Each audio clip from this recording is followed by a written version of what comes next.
আসসালামু আলাইকুম, কী অবস্থা সবার। তো আনবক্সিং কিন্তু আপনারা দেখে ফেললেন, তো এখন সরাসরি চলে আসি ফার্স্ট ইমপ্রেশনের দিকে। ফার্স্ট ইমপ্রেশন যদি আমি বলি, হ্যাঁ স্মার্ট ওয়াচটা কিন্তু বেশ চমৎকার।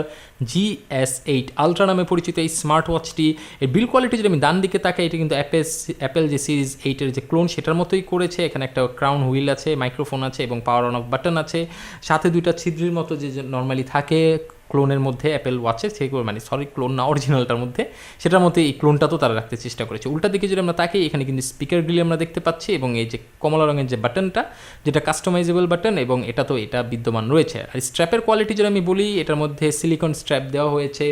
এটা কিন্তু মানে হালকা একটা গ্রে টাইপের স্ট্র্যাপ, হয়তো আমার লাইটিং কন্ডিশনের জন্য এটাকে হোয়াইট মনে হচ্ছে, খুব একটা হোয়াইট না, এটা হালকা একটু গ্রে ভাইব আছে, বাট ম্যাক্সিমাম পার্টটাই হোয়াইটের মতোই মনে হচ্ছে, মানে ম্যাক্সিমাম হোয়াইট মনে হবে। আর এই যদি ফ্রেমটা বলি, ওভারঅল একই অ্যালুমিনিয়াম অ্যালয় এবং পেছনে প্লাস্টিক, এবং পেছনের দিকে যদি আমরা নর্মালি তাকাই তাহলে দেখতে পারবো এই যে সেন্সরসগুলো আছে, এবং এই জিনিসটা ওমা এটা কি হাল্লা, এই জিনিস দেখি এটা আঁকা, অর্থাৎ এখানে কিন্তু কোনো বাটন নাই। এখানে নর্মাল আমরা অ্যাপেল ওয়াচগুলোতে বা অন্যান্য ক্লোনগুলোতে যে বাটনগুলো দেখেছি, এটার মধ্যে কিন্তু সে বাটনটা নাই।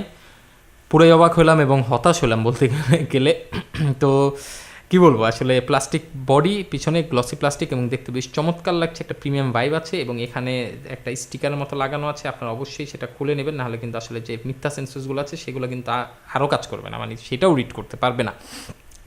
তো স্ট্র্যাপ কোয়ালিটি আমি বললামই বেশ ভালো, খারাপ না, বাট আমি যে সেই কমলা রঙের যে স্ট্র্যাপটা, যেটা আপনারা সবাই চেনেন আলট্রার, সেটা কিন্তু এটার মধ্যে নাই, এটার মধ্যে মিসিং আছে। হ্যাঁ, সো এটার মধ্যে আর কিন্তু কোনো ধরনের স্ট্র্যাপ নাই। এখন আমরা সরাসরি যদি ডিসপ্লের দিকে তাকাই, এবং ডিসপ্লের দিকে তাকালে দেখবো হ্যাঁ চমৎকার ডিসপ্লে, কিন্তু খুব একটা খারাপ লাগছে না, আমার কাছে বেশ ভালোই লাগছে। মেনু বাটনটার দিকে যদি যাই, এই হলো মেনু, এবং ডিসপ্লের যদি আমি টাচ রেসপন্স বলি, হ্যাঁ টাচ রেসপন্সও যথেষ্ট পরিমাণে ভালো। মেনু দেখি কয়টা আছে, একটা, দুইটা, তিনটা, চারটা মেনুর বেশি আর নাই, এখানে 4টা মেনু স্টাইলই আছে, অর্থাৎ আপনারা বুঝতে পারছেন। তো আরও ডিটেল জানতে হলে অবশ্যই আমার এটার ফুল রিভিউর জন্য অপেক্ষা করবেন, খুব তাড়াতাড়ি এটার ফুল রিভিউ চলে আসবে। এবং এই বাটনের দিকে যদি দেখি, এটা হ্যাঁ just power on off button, আর কোনো কাজ এটাতে নাই। যদি ডবল প্রেস করি এখানেও কাজ নাই। আর এই বাঁ দিকের বাটনটাতে যদি আমরা দেখি, তাহলে এটাতে হ্যাঁ ডেডিকেটেড স্পোর্টস মোড, যেটা নর্মালি থাকে। আরও কাস্টমাইজেশন হয়তো বা সুবিধা থাকবে, যেটা অ্যাপের মাধ্যমে আমরা ব্যবহার করলেই বুঝতে পারবো, যদিও এটা খুব ফুল রিভিউতে আসবে, তাই সেটার জন্য একটু অপেক্ষা করুন। সো ওভারঅল আমি যদি বলি, বিল কোয়ালিটির দিক দিয়ে এটার ফার্স্ট ইমপ্রেশন আমার কাছে খারাপ লাগে নাই, ভালোই লাগিয়েছে। বাট একটা জিনিস, এই জিনিসটা একটু আজব লাগলো, যে এখানে কেন এই জিনিসটা জাস্ট আঁকা, এখানে কিন্তু কোনো ধরনের সেই রিমুভারটা নাই, যেটা আমরা স্ট্র্যাপ রিমুভার মোটামুটি মনে করি।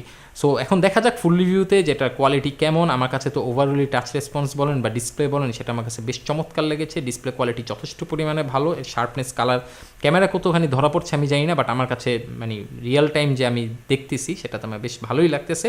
তো আরও অনেক ধরনের ফিচার কিন্তু এটাতে আপনারা পাবেন, সেই ফিচারগুলো দেখার জন্য একটু ওয়েট করুন। আমার ফুল রিভিউটাও খুব তাড়াতাড়ি শীঘ্রই চ্যানেলে চলে আসবে। এখানে আমরা যদি উপর থেকে দেখেন, ব্রাইটনেস জিনিসটা দেখলাম, উপর থেকে সোয়াইপ করলো, ওয়াও নোটিফিকেশান প্যানেল যেটা দেখতে পারতেছেন, বেশ চমৎকার দেখতে। এবং ডান দিকে সোয়াইপ করলে এটাও আমরা জানি, এটা অ্যাজ ইউজুয়াল সব কিছুতেই থাকে।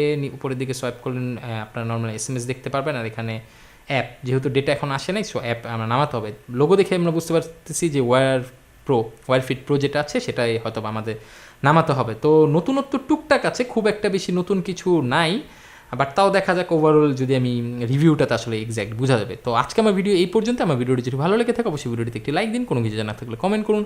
পরবর্তী যে কোনো ভিডিও আসা পর্যন্ত আমি মোহাম্মদ জাহিদ হাসান আজকের মতো বিদায় নিয়ে নিচ্ছি। সবাই ভালো থাকবেন, সুস্থ থাকবেন, আল্লাহ হাফেজ।